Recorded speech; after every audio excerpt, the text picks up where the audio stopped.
RPG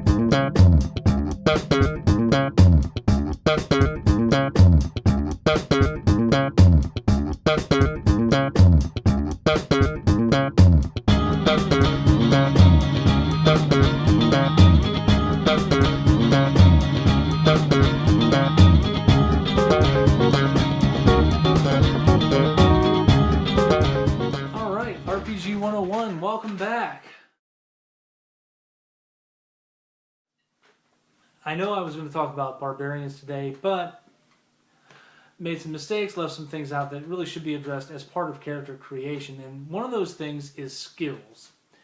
Now, what skills are a list of abilities that your character can do that will have direct outcomes on things in the game. Now, what does that mean? It means you have abilities to do certain things. And those certain things are talents, such as appraisal, where you can take a piece of crafted art or jewelry or something of that nature and be able to appraise it for a proper amount. Or you have diplomacy. You are great at calming people down and getting them to talk through their differences. There are skills that are essential to scholars, like knowledge and architect knowledge, history, and things of that nature. And then there's people who travel a great deal that would benefit, skills that would benefit them, like survival and tracking and knowledge nature. And all of these things can be melded in there to help you create a more believable concept to your character. For instance, fighters and barbarians, depending on how you play them, you can either be the diplomatic knight who prefers not to use a sword, or you could be the great big barbarian who prefers to loom over people and make them worry about every time he reaches towards his sword hilt. One of the greatest skills I find is bluff. Because when I play a fighter, which is very rare, I prefer to be able to bluff, because bluff lets me feint to make a false attack, make them shift to block that attack when I'm actually coming from another direction entirely. And depending on how I roll my bluff check against their sense motive check and how forgiving the DM is, sometimes it actually works. I get a couple of extra points to the attack or a couple of bonus points to damage, or it fails miserably and they block my attack. So skills can be used both in and out of combat. Most of the time you'll see them used out of combat because they are things that take time. Climb checks. Climb is a skill you have to take. It's based off your strength score. It's how long it takes you to climb a surface. Usually there are what are called DCs, which are difficulty checks. So what does that mean in context? Well, it means, let's say you have a rope dangling down from a balcony. You have to climb up the rope to get there.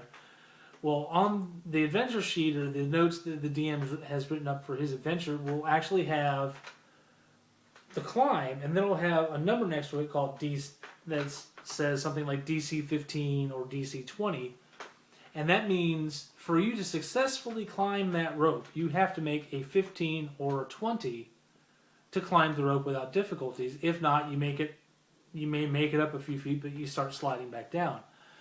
Difficulty checks are based on things that have direct influence on what you are rolling a skill check for.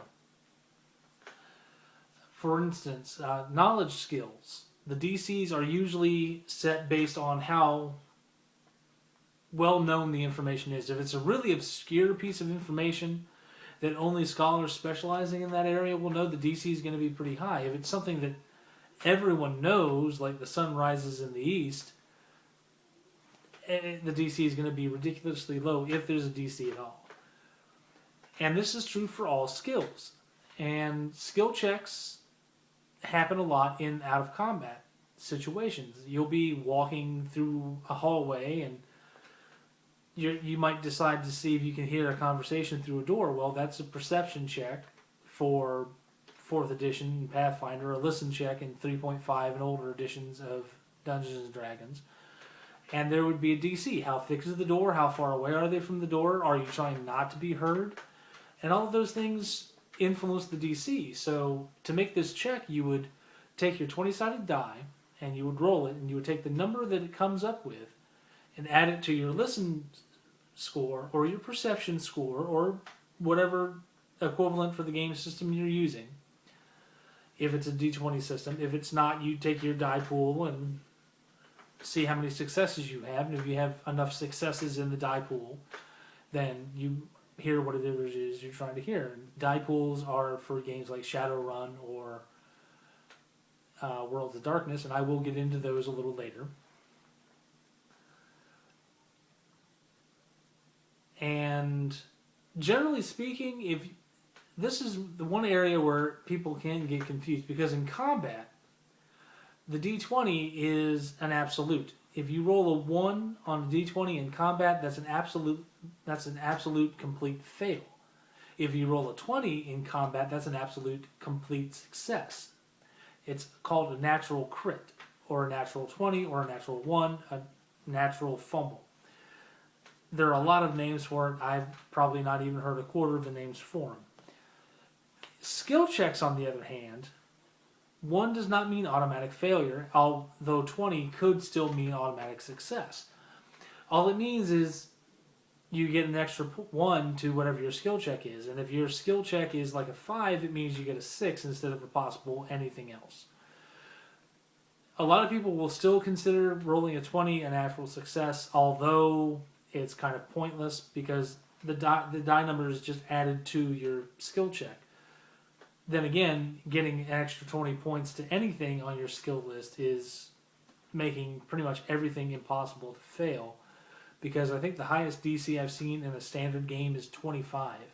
So if you roll a 20, then you only need 5 points in the skill you're checking. And most people, by the time they get to a DC 25, have at least that many ranks in the skill. Skill ranks is difficult to talk about because in the various editions of D&D, it's changed so many times through the editions. In 3.5, you had class skills, and the class skills you could put a full rank in at all times. And then you had cross-class skills, which cost 2 skill points to get 1 rank, which means you could have half points in cross-class skills, and it made it really difficult sometimes to figure out where to put your points. Because you're sitting there, well, do I want to waste 2 points in this skill that I haven't really used, or can I put these 2 points in here? And leveling up your skills became a part of the game that nobody really liked to do, so we always kind of shoved it off to the last thing. We would level up our hit points and buy new gear, and if we got a feat at this level, we'd spend time picking out our feats, and then we realized, well, we need to update the skills. 4th edition, it was a little better because you had a very short skill list. Very, very short. And in Pathfinder, it's a little longer skill list, but it's still severely truncated from what 3.5 D&D had. And they did away with synergies by combining skills. And what synergies were in 3.5, if you had one skill that had a potential to affect another skill, like your escape artist skill, if you have used rope, it gives you bonus points in your escape artist trick. Well, to try to condense things down, 4th edition and Pathfinder eliminated a lot of skills and made them and combined them into individual skills to avoid having to keep track of synergy bonuses. And I haven't managed to get a hold of the next generation of D&D to look over their skills and rules yet. I will, and as soon as I do, I'll be posting a vlog on my opinion of D&D Next, D&D 5th Ed, whatever the developers choose to name it. One thing I will say, though, is in the early playtests, I was not entirely impressed. There was a lot of things where I really didn't get why they were doing it, and sometimes it didn't seem changed from 4th edition. And at other times, it seems like they had gone back to 2nd, and there were elements of 3rd in there. It was confusing for a time for some people. And I actually dropped out of the playtest about halfway through because other matters got to be more pressing than waiting for an email from Wizards. But I will say that a lot of the changes that Pathfinder made were really good choices. They truncated the skill list, but they still had enough individual skills that it was interesting to try to do it. And they eliminated cross-class ranks. Every class, every skill now gets a full rank when you put a point into it. What they did to do that is your class skills, you get a bonus in. So you have your class skills, which you get a bonus, and you have your non-class skills, which are just there. And then you have skills that are trained use only, which means you can do it without training, but you're just not going to be very good at it. All you're going to get is your relevant ability modifier. Like swim. If you don't train in the skill swim, then all you're going to get is your d20 roll and your strength modifier instead of however many ranks or whatever that you might have put into it. So where am I going with all of this?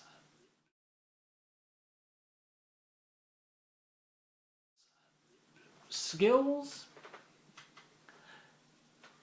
they can be very important in the game because some of them are almost vital. For example, to stay with the Pathfinder skill set so I don't confuse myself, the perception skill is incredibly important, and anybody who doesn't put ranks in that, I'm not sure what they're thinking. Perception is hearing things, seeing things, spotting things, being able to search well, noticing things occurring, even if they're trying to be hidden from view, hearing somebody approaching from behind you, or seeing that the orc aiming a bow is not aiming the bow at you, but at your friend who's hasn't noticed it yet. Perception is a vital skill. And I'm glad that they combine search, spot, and listen into perception, because that actually caused, for myself and for some of my gaming friends, that caused some real stress when it came time to actually level up your skills. Because do you want to put this point into listen, or do you want to split this point into a half rank and put it into spot or search, because they were cross-class skills? And now perception is a single thing. You put one rank into perception, you get it for all three of those former skills. And honestly, I prefer that. It makes it much easier, and most classes have perception as a class skill, so you get a slight bonus to it anyway. There are races with perception bonuses. I know elves get a perception bonus when they're near hidden doors. Dwarves get perception bonuses for noticing unusual stonework. In 3.5, it was elves were entitled to a search check whenever they were within 10 feet of a secret door, and dwarves with stone cunning as a racial bonus were able to tell things about the unusual workings of stone.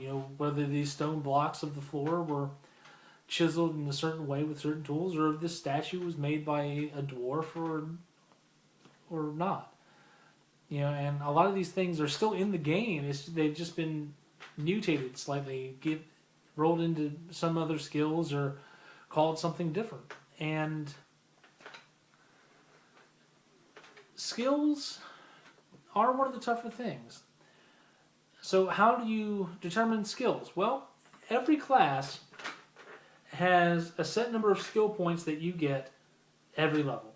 In 3.5, it was actually based on a set numerical value plus your intelligence modifier. And every time you level up, you would get that number of skill points. And then you would go through and you would assign each of those points to the skills of your choice. Like I said, the rare occasions that I play a fighter, I always made sure to put a few points in bluff, because I like being able to fake my opponent out.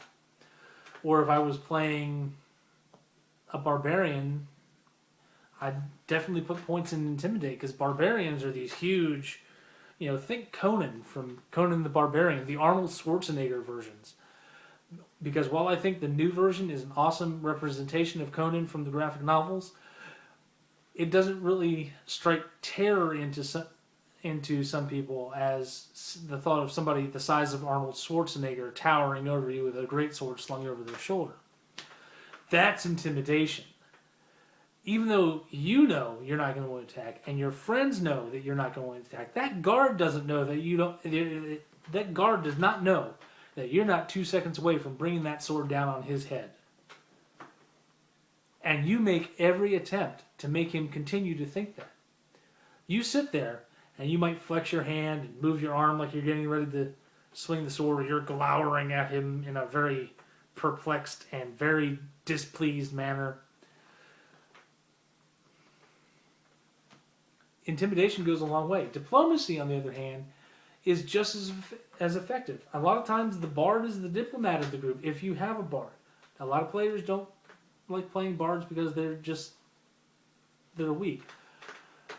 I beg to differ, though. A bard can wreak damage.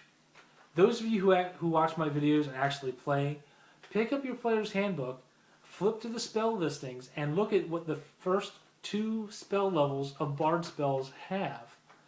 You've got Dominate. You've got Control Person. You've got Sleep. Sleep is deadly. If you have a sufficient enough spell power to cast Sleep, and your opponents are mostly fighters, they don't have a good will check. They may fail their will save and fall asleep right then. The ones you got to watch out for with spells like Sleep are wizards, sorcerers, clerics, people who will have a high wisdom and therefore a high will save.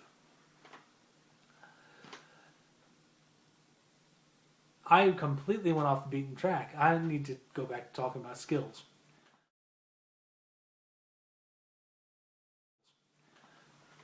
So you would put points in there, and diplomacy, sometimes it's hard to justify putting points in diplomacy because really, half the time you're dealing with monsters. You're dealing with brigands. You're dealing with locked doors. You're dealing with traps. Not enough playtime in games that I was in took place in town, dealing with merchants, dealing with the bureaucrats, dealing with the captain of the guard, dealing with people. There are not enough adventure modules out there where there is espionage, political intrigue. Those are where your skills will get tested. Because you're not going to be pulling your weapon and fighting every time.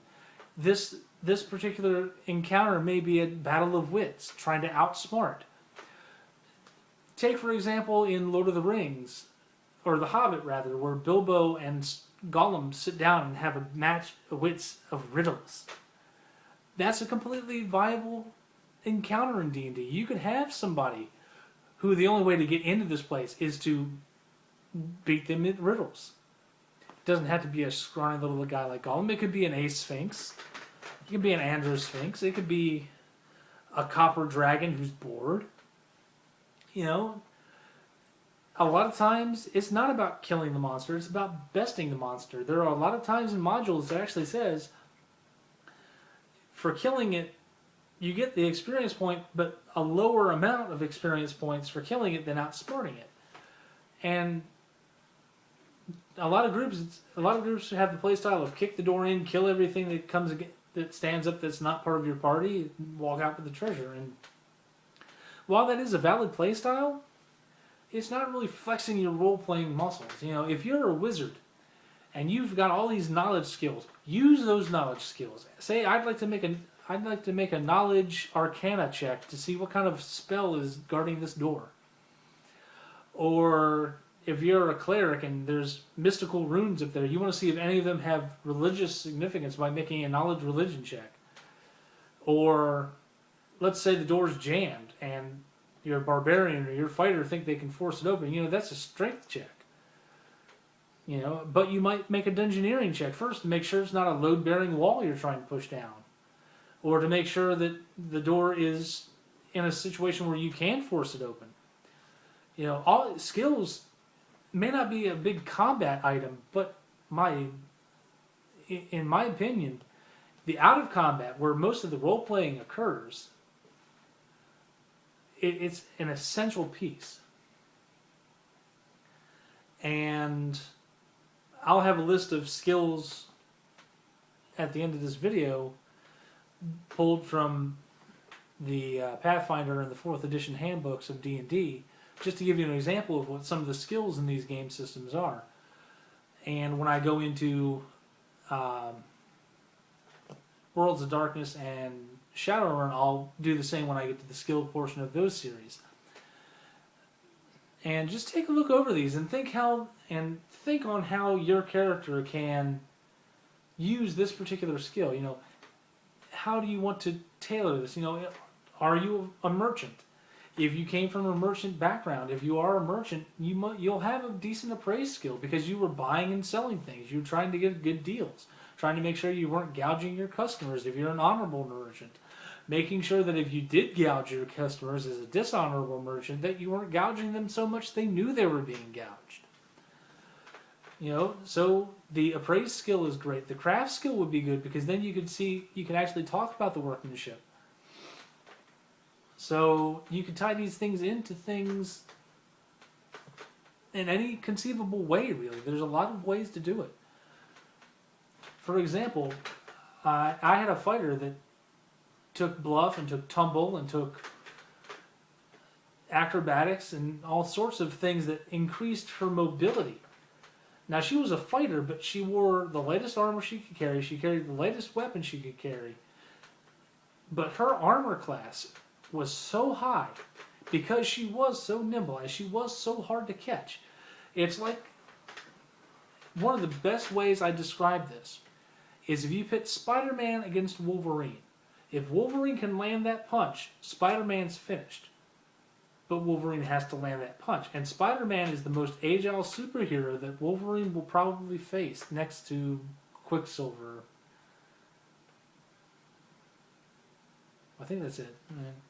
Because if you're agile enough to where you can dodge attacks, it's almost pointless to have a real bulky set of armor. So the acrobatics and tumble checks from early editions of D&D, which were combined together, those were really good skills to have if you were planning to be a lightly armored combatant. Whether you're a fencer or a duelist type of fighter, or even if you were a bard that would every now and again wind up on the front lines through no fault of your own.